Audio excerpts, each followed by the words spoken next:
सिर्फ एक सांत्वना है मन को समझाने के लिए। क्या यह संभव है कि जो भी होता हो सभी ठीक होता हो? कहीं ये वैसा ही तो नहीं है जैसा ईसप की कथा में लोमड़ी को अंगूर खट्टे मालूम पड़े क्योंकि वो उन तक पहुंच नहीं सकी।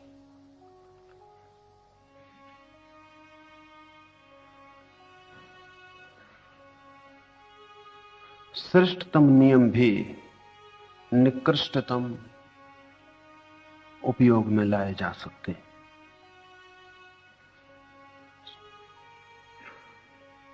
जीवन की परम रहस्य की बातें भी क्षुद्रताओं को छिपाने का कारण बन सकती हैं। ऐसा ही यह सूत्र भी है और लाओत्से से संबंधित है, इसलिए इस पर विचार करना उचित है। लाओत्से कहेगा जो होता है ठीक ही होता है। इसलिए नहीं कि यह कोई सांत्वना है, कोई कंसोलेशन है, बल्कि इसलिए कि ऐसी ही लाओत्से की दृष्टि है।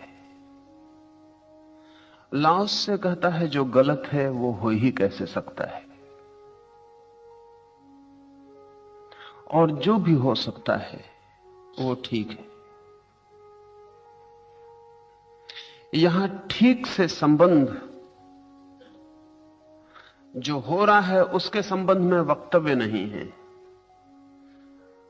बल्कि जो हो रहा है उसको देखने वाले के संबंध में वक्तव्य है। जब लाओत्से कहता है जो होता है ठीक होता है, तो वो ये कह रहा है कि अब इस जगत में ऐसा कुछ भी नहीं है जो मेरे लिए बुरा हो।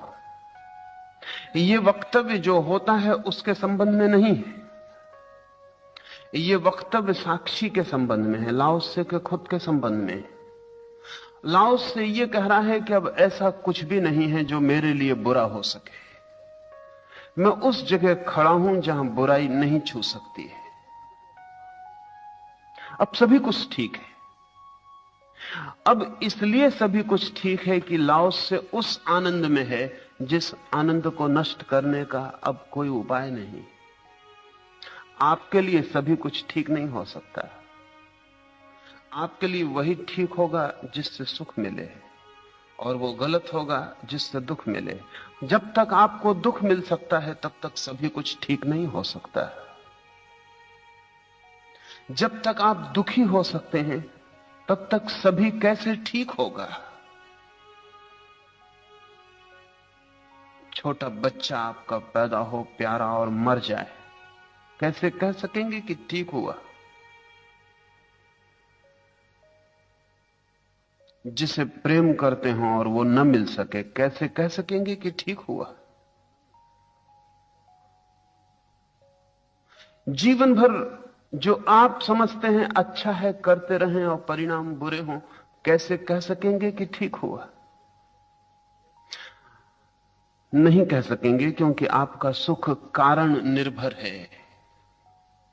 तो जिन कारणों से सुख सध जाता है वे ठीक है, और जिन कारणों से नहीं सधता वे ठीक नहीं है। जब तक आपको सुख दुख में फर्क है तब तक कुछ गैर ठीक होगा ही। बीमारी को कैसे ठीक कहिएगा और मौत को कैसे ठीक कहिएगा? जब तक जीवन की चाह है तब तक मौत तो बुरी होगी ही, और जब तक स्वास्थ्य की आकांक्षा है तब तक बीमारी शत्रु है। जब हम किसी चीज को ठीक और गैर ठीक कहते हैं तो चीज ठीक या गैर ठीक है इससे कोई संबंध नहीं, हमारी अपेक्षाओं की हम खबर देते हैं। और अगर ऐसा आदमी कहे कि सब ठीक है तो ये कंसोलेशन, सांत्वना ही होगी, और इस कहने में कोई आनंद ना होगा, सिर्फ एक निराशा, एक उदासी होगी। इस वक्तव्य में कोई विजय की घोषणा नहीं है, इस वक्तव्य में पराजय का स्वीकार है। कुछ नहीं कर पाते हैं इसलिए समझा लेते हैं अपने को कह के कि सब ठीक है। संतोष पराजितों की भी सहायता करता है, लेकिन वो संतोष झूठा होता है। वास्तविक संतोष तो उन्हें ही मिलता है जो जीवन के विजेता हैं। विजेता इस अर्थों में कि अब कोई उपाय नहीं उन्हें हराने का। विजेता इस अर्थों में कि अब उन्हें हार भी हार नहीं है। और लाओ त्से ने कहा है तुम मुझे हरा ना सकोगे क्योंकि मैं पहले से ही हारा हुआ हूं। तुम मुझे मेरे सिंहासन से उतार ना सकोगे क्योंकि मैं जहां बैठा हूं वो अंतिम स्थान है, उससे नीचे उतारने का कोई उपाय नहीं।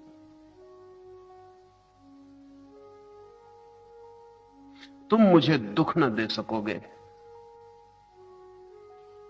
क्योंकि मैंने सुख की आकांक्षा को ही विसर्जित कर दिया है। इस अर्थ में जो विजेता है, संतोष उसके जीवन में प्रकाश की तरह है। हम जैसे हारे हुए लोग, और हम बहुत हारे हुए लोग हैं, क्योंकि जो भी हम चाहते हैं वो नहीं मिलता। जो भी हम कामना करते हैं वही कामना टूट जाती, बिखर जाती। हम बुरी तरह हारे हुए लोग हैं, सर्वहारा, सब कुछ हारे हुए, कुछ मिलता नहीं। इस हार में भी संतोष का उपयोग किया जा सकता है, तब वो झूठा है, तब ऊपर से थोपा हुआ, चिपकाया हुआ है। तब भी हम कह सकते हैं सब ठीक है। तब ईसब की कथा ठीक है। ईसब की कथा हम सबको ज्ञात है कि लोमड़ी ने बहुत छलांग मारी, अंगूरों तक नहीं पहुंच सकी, लेकिन अहंकार ये भी तो स्वीकार नहीं कर सकता कि मेरी छलांग छोटी है। अहंकार यही कहेगा कि अंगूर खट्टे, लेकिन यह कहानी अधूरी। ये सब दोबारा आए तो कहानी को पूरा करे। मैं कहानी को पूरा कर देता हूं। जब इस लोमड़ी ने ईसब की कहानी पढ़ी तो उसने तत्काल एक जिम्नेशियम में जाके व्यायाम करना शुरू कर दिया। छलांग लगानी सीखी, दवाएं ली, ताकत के लिए विटामिन्स लिए, और लोमड़ी इतनी ताकतवर हो गई कि वापस गई उसी वृक्ष के नीचे और पहली ही छलांग में अंगूर का झुक्का उसके हाथ में आ गया। लेकिन जब उसने चखा तो अंगूर सच में ही खट्टे थे।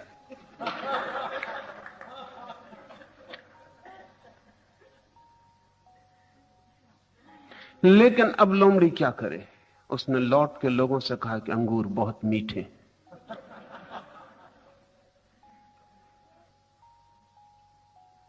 अहंकार है तो कहीं से भी भर लेगा। न पहुंच पाए अंगूर तक तो अंगूर खट्टे हैं, और पहुंच जाएं तो खट्टे भी हों तो भी मीठे।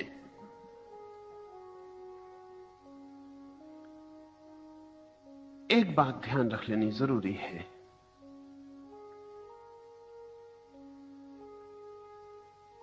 कि हम जो भी वक्तव्य दे रहे हैं वो वक्तव्य हमारी पराजय से तो नहीं निकलता है, हार से तो नहीं निकलता है।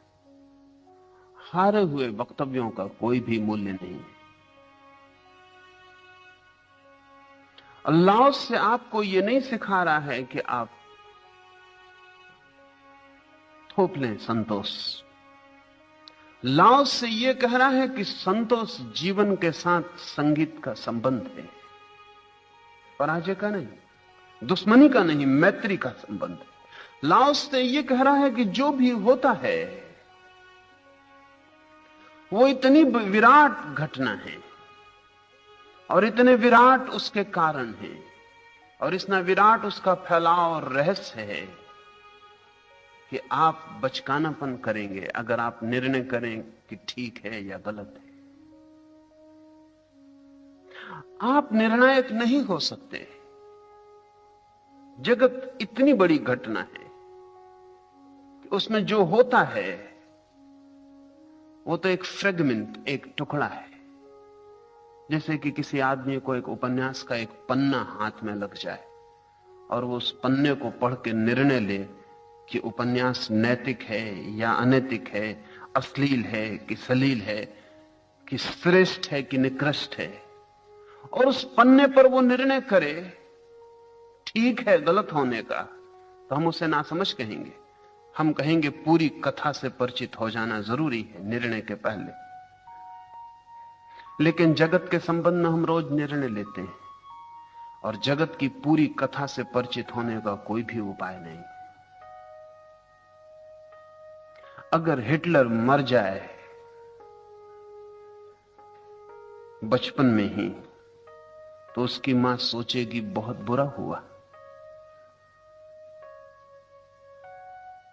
क्योंकि ये एक टुकड़ा है।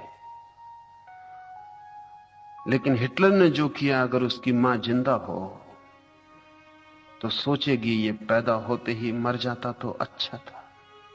लेकिन ये भी एक टुकड़ा है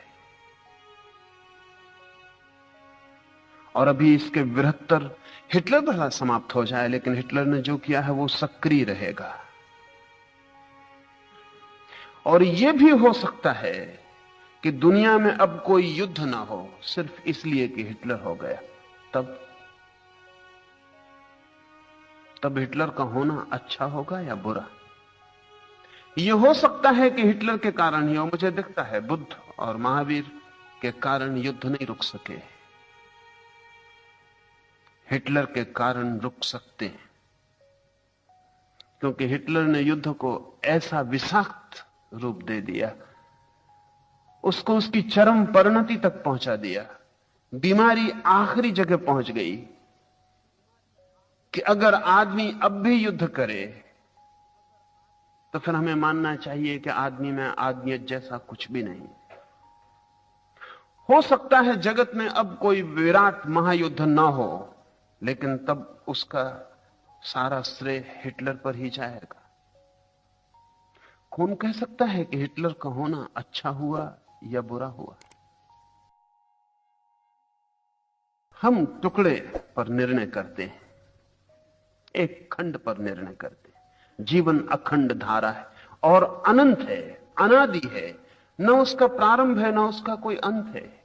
तो सिर्फ निर्णायक परमात्मा ही हो सकता है। जिस दिन सृष्टि समाप्त हो उस दिन ही तय हो सकता है क्या था ठीक, क्या था गलत। हम कैसे निर्णय ले सकते? लाओस से जब कहता है कि सब ठीक है तो वो ये कह रहा है कि निर्णय हम ले नहीं सकते, ये निर्णय नहीं है।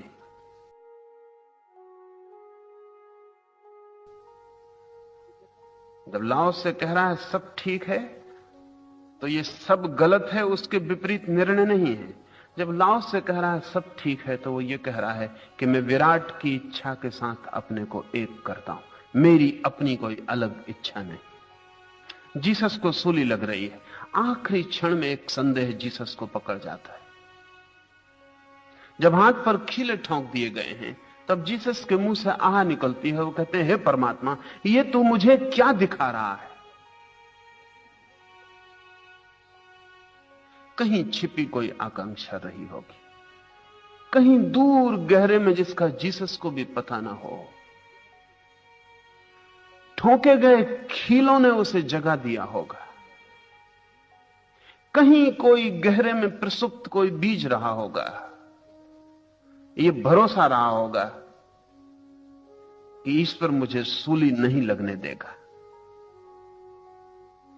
कहीं गहरे में ईश्वर के प्रति यह धारणा रही होगी कि सूली तो बुरी है, तो मुझे ईश्वर सूली कैसे लगने देगा।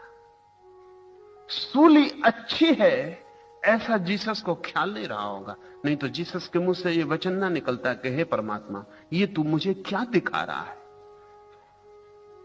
इसमें ईश्वर पर संदेह तो हो गया और इसमें सर्व स्वीकार नहीं रहा। सूली बुरी हो गई और जो हो रहा है वो गलत हो रहा है। लेकिन तत्क्षण जीसस जैसे व्यक्ति को बोध आ गया होगा, तत्क्षण जीसस को लगा होगा ये भूल हो गई, ये तो भूल हो गई साफ। मैंने ईश्वर से अपने को ज्यादा बुद्धिमान मान लिया। मैंने निर्णय दे दिया कि जो हो रहा है वो गलत हो रहा है और जो होना चाहिए था सही वो नहीं हो रहा है। इस जरा सी आह में मैं नास्तिक हो गया, मेरी श्रद्धा खंडित हो गई। तो तत्क्षण जीसस ने क्षमा मांगी है। उनकी आंखों से आंसू बह गए और उन्होंने कहा, मुझे क्षमा कर, हे परमात्मा मुझे क्षमा कर, तेरी मर्जी ही मेरी मर्जी है, तेरी मर्जी पूरी हो, क्योंकि तेरी मर्जी ही शुभ है। लाओस से जब कहता है सब ठीक है, तो वो ये कह रहा है उस शाश्वत नियम के विपरीत हमारे वक्तव्य नासमझी से भरे हुए हैं। वो शाश्वत नियम इतना बड़ा है, होगा ही, हम उससे ही पैदा होते हैं। मेरी मृत्यु होगी कल, तो मैं कहूंगा बुरा हो रहा है, लेकिन जिससे मेरा जन्म हुआ था उससे ही मेरी मृत्यु हो रही है। और जिस शाश्वत नियम से मैं प्रकट हुआ था वही शाश्वत नियम मुझे वापस बुला रहा है। अगर उसके भेजने से मैं राजी था तो उसके बुलाने से क्यों राजी नहीं हूं? और अगर उसका दिया हुआ जीवन अच्छा था तो उसकी दी हुई मौत बुरी कैसे हो सकती है? एक ही स्रोत से सब कुछ जन्म रहा है, उसी स्रोत से खिलते हैं फूल, उसी स्रोत से लगते हैं कांटे। अगर उसके फूल भले हैं तो उसके कांटे बुरे क्यों होंगे? अल्लाह से यह कह रहा है कि कांटे भी उसी के हैं, फूल भी उसी के हैं, इसलिए सब ठीक है। यह सब ठीक वस्तुओं के प्रति वक्तव्य नहीं, स्वयं और शाश्वत के साथ जो संगीत सद गया है उसकी खबर है। यह कोई सांत्वना नहीं है, क्योंकि सांत्वना का तो अर्थ ही यही होता है कि सब गलत है और हम अपने को समझा रहे हैं कि सब ठीक है। जो ठीक नहीं है उसको हम समझा रहे हैं कि सब ठीक है, तब सांत्वना है। लेकिन अगर ऐसी ही प्रतीति है कि सब ठीक है तो फिर सांत्वना नहीं है। धर्म का निकृष्ट रूप सांत्वना है, कंसोलेशन है, और धर्म का श्रेष्ठतम रूप संगीत है। व्यक्ति और विराट के बीच जो संगीत है वो धर्म का श्रेष्ठतम रूप है। व्यक्ति और विराट के बीच जो संघर्ष है उसमें व्यक्ति की जो पराजय है, उस पराजय में जो सांत्वना खोजी जा रही है वो धर्म का निकृष्टतम रूप है। ये व्यक्ति पर निर्भर है कि वो शाश्वत नियम को सांत्वना बनाता है या सत्य। इसे केवल एक मलहम पट्टी समझता है कि घाव को भीतर छिपा लिया, या एक अनंत संगीत की संभावना। ये व्यक्ति पर निर्भर है, ये आप पर निर्भर है। अधिक लोग सांत्वना में ही जीते हैं, इसलिए आदमी दुख में धर्म की तलाश करता है, क्योंकि दुख में सांत्वना की जरूरत है। दुखी आदमी के पैर मंदिर की तरफ बढ़ने लगते हैं। मार्क्स ने तब तो ठीक ही कहा है कि धर्म दुखी आदमी की आह है और धर्म जनता के लिए अफीम है। ठीक ही कहा है। धर्म का जो निकृष्टतम रूप है वो यही है और यही बड़ा रूप है। 100 में 99 लोग इसी भांति धार्मिक हैं, और आश्चर्य नहीं कि मार्क्स को 100वां आदमी ना मिला हो। वो आसान भी नहीं है 100वां आदमी मिलना। 99 आदमी जगह जगह मौजूद हैं। अगर मार्क्स को ऐसा लगा हो कि धर्म अफीम का एक नशा है तो कुछ गलत नहीं लगा, लेकिन इसमें निंदा भी क्या है। चिकित्सक भी अगर आप बहुत दर्द में हो तो नशा देकर आपके दर्द को भुलाता है, मार्फिया देता है। दर्द के साथ एक मजा है कि उसका पता चले तो ही होता है, पता ही ना चले तो कहां। दर्द के साथ हम दो काम कर सकते हैं। दर्द को मिटाने का वो धर्म की श्रेष्ठतम संभावना है, दर्द को भुलाने का वो धर्म की निकृष्टतम संभावना है। जब दुखी आदमी धर्म की तरफ बढ़ता है तो वो सांत्वना के लिए जा रहा है, जब सुखी आदमी धर्म की तरफ बढ़ता है तब वो संगीत के लिए जा रहा है। इसलिए मैं कहता हूं, जब आप सुख से भरे हों तब धर्म की तरफ बढ़ना बहुत कठिन है, बहुत कठिन है। दुख से जब भरे होते हैं तब बहुत सरल है। इसलिए मैं निरंतर कहता हूं कि दुखी, दीन, दरिद्र, गरीब समाज धार्मिक नहीं हो पाते। उनके लिए धर्म अफीम ही है। समृद्ध, सुखी, संपन्न समाज ही धार्मिक हो पाते, क्योंकि सुख जब व्यर्थ मालूम होता है तब ठीक और गैर ठीक की सब धारणाएं गिर जाती। जब सुख ही व्यर्थ मालूम होने लगता है तो फिर क्या ठीक है और क्या गलत है। जब तक दुख गलत मालूम होता है तब तक हम ज्यादा से ज्यादा सांत्वना खोज सकते हैं। यह व्यक्ति पर निर्भर है कि आप धर्म को सांत्वना बनाते हैं। अगर आप धर्म को सांत्वना बनाते हैं तो धर्म आपके लिए एक ड्रग, अल्कोहल, इससे ज्यादा नहीं है। नीत्शे ने कहा है, पश्चिम में दो मादक द्रव्य हैं, क्रिश्चियनिटी और अल्कोहल, शराब और ईसाइयत। तो ठीक कहा है। अधिक लोग शराब और धर्म से एक ही काम लेते हैं। जो लोग शराब से ले सकते हैं वो धर्म की फिक्र नहीं करते, जो शराब से लेने में डरते हैं वो धर्म से वही काम ले लेते हैं। इसलिए जो धार्मिक, तथाकथित धार्मिक आदमी जो धर्म से शराब का ही काम ले रहा है वो शराबियों के बड़े खिलाफ होगा। सजाती है वो, और शराब कॉम्पिटिटर है उनके धर्म का। इसलिए तथाकथित धार्मिक आदमी शराब के बड़ा खिलाफ होगा, क्योंकि उसे पक्का भरोसा है कि अगर शराब ज्यादा चलती है तो धर्म कम चलेगा। वो कॉम्पिटिटर है। ठीक धार्मिक आदमी को शराब से क्या विरोध हो सकता है? बल्कि एक अर्थ में बेहतर है कि आदमी शराब पी के भुला ले। धर्म पीकर जो भुलाता है वो ज्यादा खतरनाक है। धर्म का दुरुपयोग है वो, और शराब का ये सदुपयोग है। शराब की श्रेष्ठतम संभावना यही है कि आपको भुला दे।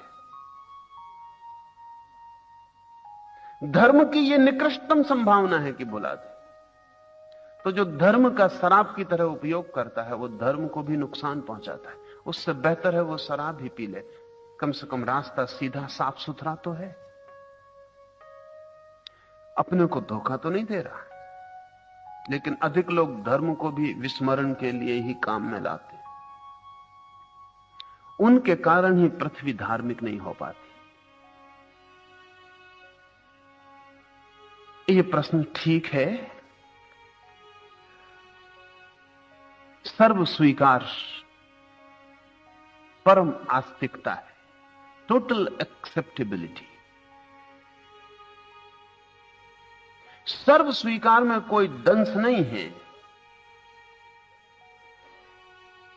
कोई ऐसा नहीं है कि कोई तकलीफ है इसलिए सब स्वीकार,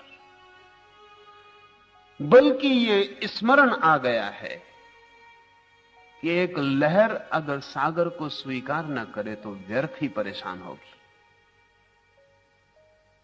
एक लहर का होना ही सागर का होना है। सागर का अस्तित्व ही लहर में आंदोलित हो रहा है। अगर लहर अपनी इच्छा निर्मित कर ले तो दुखी होगी, पीड़ित होगी। लहर सागर पर ही सब छोड़ दे तो चिंता का भार हट जाएगा। चिंता हमारी यही है कि हम लहर होकर अपने को सागर समझ लेते हैं, लहर होकर सागर के विपरीत खड़े हो जाते, तब अस्वीकार पैदा होता है, तब ये ठीक है और ये गलत है, हम निर्णायक हो जाते। लाओस से इतना ही कहता है कि निर्णय लहर क्या लेगी।